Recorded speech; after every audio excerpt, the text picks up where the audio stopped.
दुख के दिन जेठ की दोपहरी जैसे होते हैं, लंबे, उबाऊ, त्रासदायक, जो ख़त्म होने में नहीं आते हैं, और सुख के दिन थकान के बाद की रात की तरह होते हैं, जो कब गहरी नींद में गुजर जाते हैं पता ही नहीं चलता। परम की छुट्टियां ख़त्म होने को आ गई थी और उसका वापस ड्यूटी पर जाने का समय आ गया था। गैस पर चाय का पानी उबल रहा था और वैसे ही उबाल तनु के मन में भावनाओं का उठ रहा था। दिल कुछ बैठा बैठा सा था। सीमा पर नित नए बवाल खड़े हो रहे थे। फौजियों की छुट्टियां रद्द हो गई थी। परम भी तो पूरे 7-8 महीने बाद इस बार घर आ पाया था, वो भी बस चंद दिनों के लिए।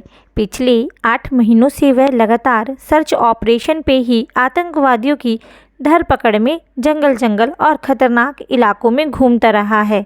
महीनों से वह एक दिन भी चैन से नहीं बैठ पाया है। आगे अचानक पता नहीं क्या इमरजेंसी आ जाए, इसीलिए उसे कुछ दिनों की छुट्टी दी गई। फिर पता नहीं कब परम का मन भी अंदर से अजीब सा हो रहा था। तनु को छोड़कर ड्यूटी पर वापस जाना सोचकर ही उसकी जान पर बन आ रही थी। लेकिन ड्यूटी तो ड्यूटी है, हर हाल में निभानी पड़ेगी। और फिर वो ठहरा पैरा कमांडो, उसके कंधों पर तो अतिरिक्त जिम्मेदारियां हैं। वह तनु को खुश करने का प्रयत्न कर रहा था ताकि उसके साथ मिले ये चंद दिन प्यार और सुकून से कट जाए। लेकिन वह देख रहा था कि तनु की आंखें बार बार भर आती। वह मुंह दूसरी ओर करके चुपचाप आंसू पोंछ लेती। परम के सीने में कसक सी उठी। 15 दिन की छुट्टी में वह 10 दिन बीत चुके थे। ड्यूटी पर उसके लिए रात दिन बराबर थे और यहाँ आकर भी उसकी आंखों में नींद नहीं थी। वह रात भर जागकर तनु के सिर पर हाथ फेरता, उसे देखता रहता। पता नहीं यहाँ से वापस जाने के बाद कितने महीनों तक उसे दोबारा देख नहीं पाएगा। देख भी पाएगा या नहीं, ये भी नहीं पता। और उसके दिल में बुरी तरह से एक हौल उठता, आंखें भर आती। कब किस जंगल में सर्च ऑपरेशन के समय वह आतंकवादियों की गोली का निशाना बनकर अखबारों और न्यूज़ चैनलों की सुर्खियों में ही बाकी रह जाए। आंखों से बहते आंसू वह चुपचाप पोंछ लेता। कमांडो है तो क्या हुआ, एक पति भी तो है जो अपनी पत्नी से जान से ज़्यादा प्यार करता है। थोड़े दिनों की छुट्टियों में भी उसे घर की चिंता सताती है। सब ठीक है कि नहीं, घर में ज़रूरत का सामान है या नहीं। उसके चले जाने के बाद तनु को परेशान ना होना पड़े। हर संभव वह तनु को हंसाने की कोशिश करता रहता, माहौल सामान्य बनाए रखने का प्रयत्न करता। तनु का भी चेहरा सामान्य रहता। वह अपने पति के साथ दिन भर हंसी खुशी रहती, लेकिन दिल अंदर से बुरी तरह धड़कता रहता। घड़ी के कांटे को आगे बढ़ते देख तनु का मन करता समय को यहीं रोक ले। हर क्षण उसके मन की आकुलता बढ़ती जाती। मिलन के क्षण हर पल के साथ कम होते जा रहे हैं। जब भी परम के फ़ोन की घंटी बजती, उसके चेहरे पर तनाव घिर आता और तनु का दिल आशंका से धड़क उठता। कहीं किसी इमरजेंसी के कारण वापस तो नहीं बुला रहे। पति से मिलन के समय में खुशी के साथ ही एक फौजी की पत्नी के मन में आशंका की तलवार भी सिर पर सवार रहती है। तनु ने घर पर अखबार मंगवाना भी बंद कर दिया था। टीवी पर न्यूज़ भी वह नहीं देखती। क्या फ़ायदा बुरी खबरें देखकर मन और दुखी होता रहता। जब भी समय मिलता परम फ़ोन पर अपनी आवाज़ सुनाकर उसे आश्वस्त कर देता। एक बार बात हो जाने पर वह दोबारा बात होने के इंतज़ार में अपना समय काटती रहती। कभी परम बस इतना भर बोल पाता, तनु मैं ठीक हूँ, तुम मेरी चिंता मत करना, काम थोड़ा ज़्यादा है, कल बात करता हूँ। और एक फ़ौजी की पत्नी समझ जाती कि कौन सा काम, अर्थात आज भी कहीं घुसपैठ की आशंका। आज भी दिन भर और रात भर जंगलों और पुराने घरों में छिपे आतंकवादियों के साथ मुठभेड़, गोलीबारी, बमबारी, और तनु की सांस सूली पर टंग जाती। कान एक व्यग्र प्रतीक्षा में लग जाते कि कब फ़ोन आए और परम बस इतना बोलेंगे, तनु मैं ठीक हूँ। गले से निवाला तो क्या, पानी का घूंट भी नीचे नहीं उतर पाता। एक बार 2 दिन तक परम का फ़ोन नहीं आया था। तीसरे दिन रात को 2:30 बजे परम को मौका मिला उसे फ़ोन करने का। उसके ठीक होने की खबर के साथ ही पता चला 2 दिन से जंगलों में घुसपैठियों का पीछा करते हुए उसने खाना भी नहीं खाया। रात के 2:30 बजे दुश्मनों को मारने के बाद जंगल की लकड़ियां इकट्ठा करके उन्हें जलाकर एक बर्तन में वे लोग साथ लाए नूडल्स उबालकर खा रहे हैं। परम और उसके 4 साथी कमांडो तनु का जी भर आया, गले में कुछ अटक गया। तीसरे दिन शाम को जब पूरा जंगल अच्छे से छानकर सभी दुश्मनों को ख़त्म करके परम ने यूनिट में जाकर खाना खाया, तब तनु के गले से रोटी नीचे उतरी। अरे ये आप क्या कर रहे हैं? परम को रसोई घर में कुछ काम करते देखकर तनु ने पूछा। वह अभी नहाकर निकली थी। पनीर की सब्जी बना रहा हूँ, परम ने जवाब दिया। आप बैठिए ना, मैं बनाती हूँ, तनु ने प्यार से कहा। तू रोटी बना, आज सब्जी मैं अपने हाथ से बनाकर खिलाता हूँ, परम प्याज टमाटर काटते हुए बोला। तनु ने देखा कितना खुश लग रहा था परम रसोई का काम करते हुए। हमेशा ग्रेनेड और बंदूक थामकर रखने को मजबूर हाथ आज अपनी पत्नी के लिए खाना बना रहे हैं। काश ये खुशियों के, सुकून के, खिलखिलाहटों के पल यहीं थम जाएं और हमेशा बने रहें। क्यों कुछ लोग चैन से रहना नहीं चाहते और अपनी महत्वाकांक्षाओं की आग में बसे हुए घरों को स्वाहा करते रहते हैं। परम की छुट्टी के 15 दिन भी बीत गए। आज रात वह वापस जाने वाला था। तनु नहाने गई तो बहते पानी के नीचे देर तक आंसू भी बहाती रही। सीने में अजीब सा दर्द हो रहा था। परम के सामने रोकर वह उसे कमज़ोर नहीं करना चाहती थी, इसीलिए शावर के नीचे ही अपने मन का गुबार निकाल रही थी। रात जब परम को बस स्टैंड तक छोड़ने के लिए ड्राइवर ने कार निकाल ली तो तनु से फिर अपने आप को संभाला नहीं गया। वह परम के कंधे से लगकर सिसक पड़ी। मत जाओ मुझे छोड़कर। पगली, तू तो हमेशा मुझे हिम्मत बंधाती रहती है। तू ही ऐसे कमज़ोर पड़ जाएगी तो मेरा क्या होगा? परम उसके सिर पर हाथ फेरते हुए बोला। मैं कैसे रहूँगी अब आपके बिना? आजकल तो एक पल के लिए भी चैन नहीं मिलता, हर पल एक डर लगा रहता है, तनु बिलखते हुए बोली। मेरे लिए रहना क्या आसान होगा तुम्हारे बिना? बस कुछ ही महीनों की तो बात है। सरहद और सीमा के आसपास के इलाकों में शांति हो जाए, फिर मैं तुम्हें भी अपने साथ ले चलूँगा या अपनी पोस्टिंग यहाँ करवाने की कोशिश करूँगा। अपने कमांडो पर भरोसा रखो, तुम्हारा प्यार और साथ है ना मेरे साथ। विश्वास रखो, मुझे कुछ नहीं होगा, परम उसे गले लगाते हुए बोला। तनु की आंखों से लगातार आंसू बह रहे थे। तनु, लिपस्टिक लगाकर आना, अचानक परम बोला। क्यों? तनु आश्चर्य से बोली। जा ना लगाकर आ, परम आग्रह से बोला। तनु जाकर लिपस्टिक लगाकर आई। इस पर अपने होठों के निशान देना। परम ने अपना मोबाइल फ़ोन तनु के चेहरे के सामने कर दिया। तनु ने अपने होठ मोबाइल के कवर पर रख दिए। उसके लाल होठ सफ़ेद कवर पर छप गए। अब आगे कुछ महीनों के लिए यही स्मृति परम का आधार बनी रहेगी। दोनों ने भगवान को प्रणाम किया। परम ने तनु की मांग में सिंदूर भरा। एक नज़र भर उसे देखा, मन में पीड़ा की एक लकीर कौंधी और एक भयावह विचार आया जिसे उसने बलपूर्वक उसी समय झटक दिया। तनु का हाथ थामकर भारी मन से घर के बाहर आया। जैसे तैसे ताला लगाया और एक नज़र घर को देखा। क्या पता फिर देखना नसीब हो या ना हो, किस बार का जाना आखिरी बार का हो जाए।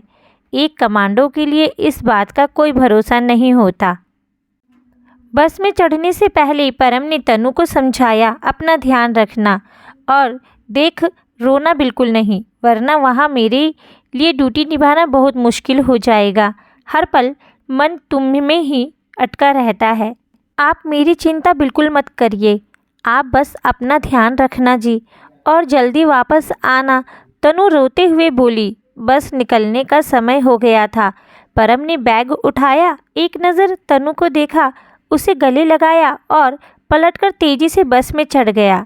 अगर वो एक पल और तनु के पास खड़ा रहता तो जाना और भी मुश्किल हो जाता। अपना ध्यान रखना तनु, परम ने बस के दरवाजे पर खड़े होकर कहा और हाथ हिलाकर उससे विदा लिया। तनु भी उसे विदा करने लगी। बस धीरे धीरे आगे बढ़ने लगी। आंसू के बीच धुंधली होती हुई परम की बस आखिर में ओझल हो गई। तनु आकर कार में बैठ गई।